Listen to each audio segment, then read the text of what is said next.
الحمد لله رب العالمين، والصلاة والسلام على سيد الأنبياء والمرسلين وعلى آله وأصحابه أجمعين. বিশ্বনবী জনাব মুহাম্মদুর রাসূলুল্লাহ সাল্লাল্লাহু আলাইহি ওয়াসাল্লাম, যিনি 40 বছর পর্যন্ত নবুয়তের দায়িত্ব পালন শুরু করেননি, অর্থাৎ পৃথিবীতে যত নবী রাসূলগণ আগমন করেছেন আল্লাহ রাব্বুল আলামিন তাদেরকে 40 বছর বয়সে তাদের দায়িত্ব বুঝিয়ে দিয়েছেন। যদি আল্লাহ রাব্বুল আলামিন তাদেরকে পূর্ব থেকে নবী রাসূল হিসাবে পৃথিবীর বুকে পাঠিয়েছেন। বন্ধুগণ আমার, বিশ্বনবী সর্বশেষ নবী জনাব মুহাম্মদুর রাসূলুল্লাহ সাল্লাল্লাহু আলাইহি ওয়াসাল্লামের পবিত্র জীবনের মক্কা অবস্থানকাল, দাওয়াতের সময়কাল ও স্তর সম্পর্কে আজ আমরা আলোচনা করব। আলোচনা অনুধাবনের সুবিধার্থে রাসূল সাল্লাল্লাহু আলাইহি ওয়াসাল্লামের পয়গম্বরী জীবনকালকে আমরা 2 অংশে বিভক্ত করে নিয়ে আলোচনা করব ইনশাআল্লাহ। কাজকর্মের ধারা, প্রক্রিয়া এবং সাফল্যের প্রেক্ষাপটে বিবেচনা করলে দেখা যাবে যে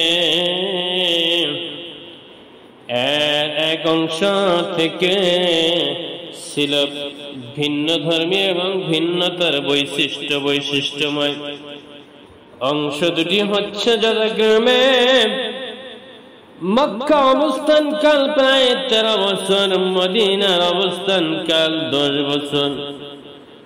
তারপর মক্কা ও মদিনী উভয় জীবনকাল বৈশিষ্ট্য কর্ম প্রক্রিয়ার ব্যাপারে ছিল ভিন্ন স্তর, কৌমিক এবং ভিন্ন ধর্মী। তার পয়গম্বরী জীবনের উভয় অংশ পর্যালোচনা এবং পরীক্ষণ করলে আনুমানিক স্তরগুলো সমীক্ষা করে দেখা বহুলাংশে সহজতর হয়ে উঠবে। রাসূল সাল্লাল্লাহু আলাইহি ওয়াসাল্লামের মক্কা অবস্থানকাল এবং কর্ম প্রক্রিয়াকে 3টি আনুক্রমিক স্তরে বিভক্ত করে আলোচনা করা যেতে পারে। সেগুলো হলো যথাক্রমে সর্বসাধারণের অবগতির অন্তরালে গোপন দাওয়াতি কর্মকাণ্ডের স্তর 3 বছর,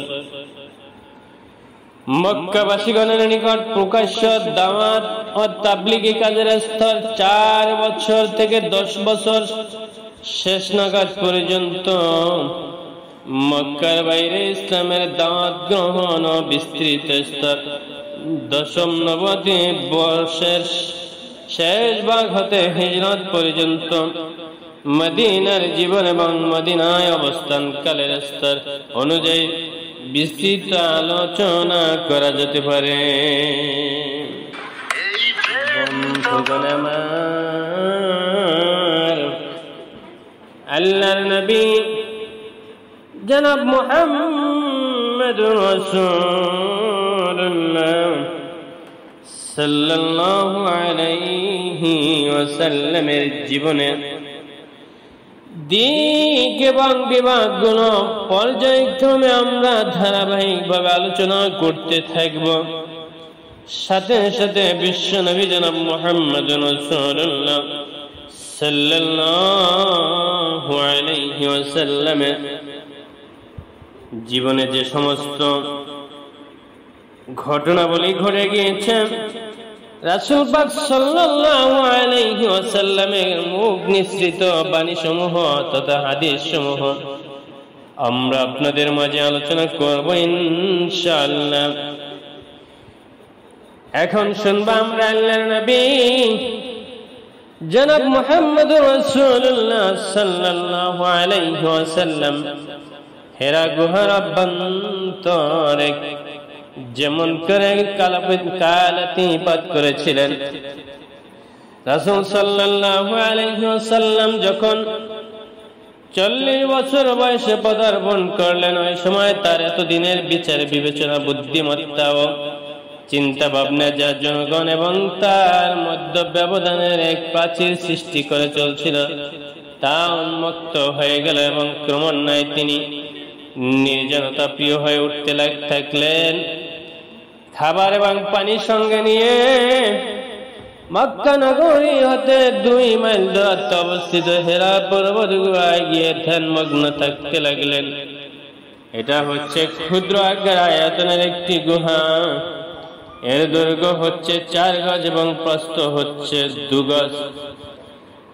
এর নিচ দিকটা তেমন গভীর ছিল না।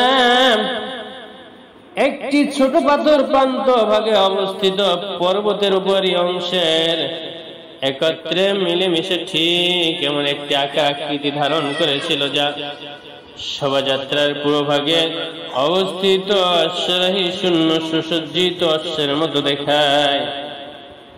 পুরো রমজান মাস রাসূল সাল্লাল্লাহু আলাইহি ওয়াসাল্লাম হেরা গুহায় অবস্থান করে আল্লাহ তাআলার ইবাদত বন্দেগীতে লিপ্ত থাকেন।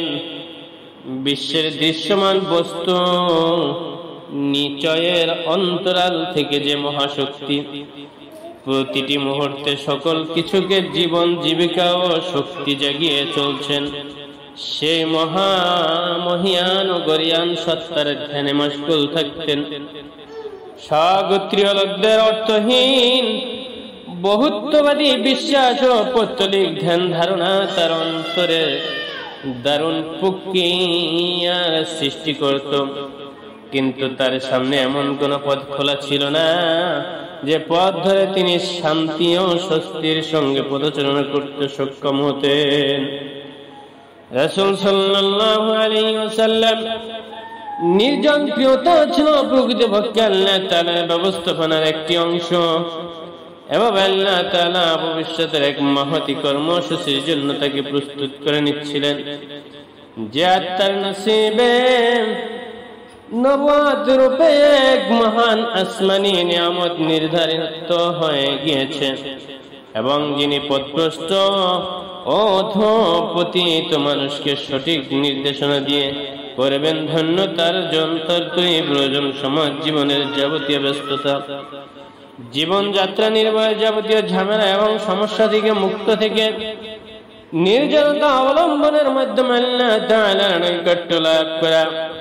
আল্লাহ তাআলা যখন মুহাম্মদ রাসূলুল্লাহ সাল্লাল্লাহু আলাইহি ওয়াসাল্লামকে বিশ্ব ব্যবস্থার সবচাইতে মর্যাদাশীল দায়িত্বশীল আমানতদার মনোনীত করে তার কাঁধে দায়িত্বভার অর্পণের মাধ্যমে বিশ্ব মানবের জীবন বিধানের রূপরেখা পরিবর্তন ও অর্থহীন আদর্শের জঞ্জাল সরিয়ে শাশ্বত আদর্শের আঙ্গিকে ইতিহাসের পরিমার্জিত ধারা প্রবর্তন করতে চাইলেন, তখন নবুয়ত প্রদানের প্রাক্কালে তার জন্য 1 মাস ব্যাপী নির্জনতা অবলম্বন পরিচয় করে দিলেন, যাতে তিনি গভীর ধ্যান সূত্র ধরে দিব্য জ্ঞান লাভের পথে অগ্রসর হতে সক্ষম হন।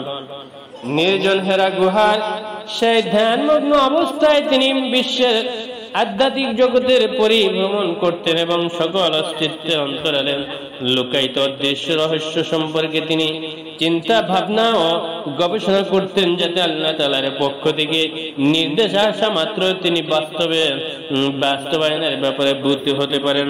অর্থাৎ এটি আল্লাহ রাব্বুল আলামিন যখন আদেশ নির্দেশ দিবেন সাথে সাথে যেন সমাজে বাস্তবায়ন করতে পারেন, সেই জন্য আল্লাহ রাব্বুল আলামিন বিশ্বনবী জনাব মুহাম্মদ রাসূলুল্লাহ সাল্লাল্লাহু আলাইহি ওয়াসাল্লামকে ধ্যানের মাধ্যমে তাকে সুচিন্তিত মতামত ধারণ করার জন্য আল্লাহ ব্যবস্থা করে দিলেন।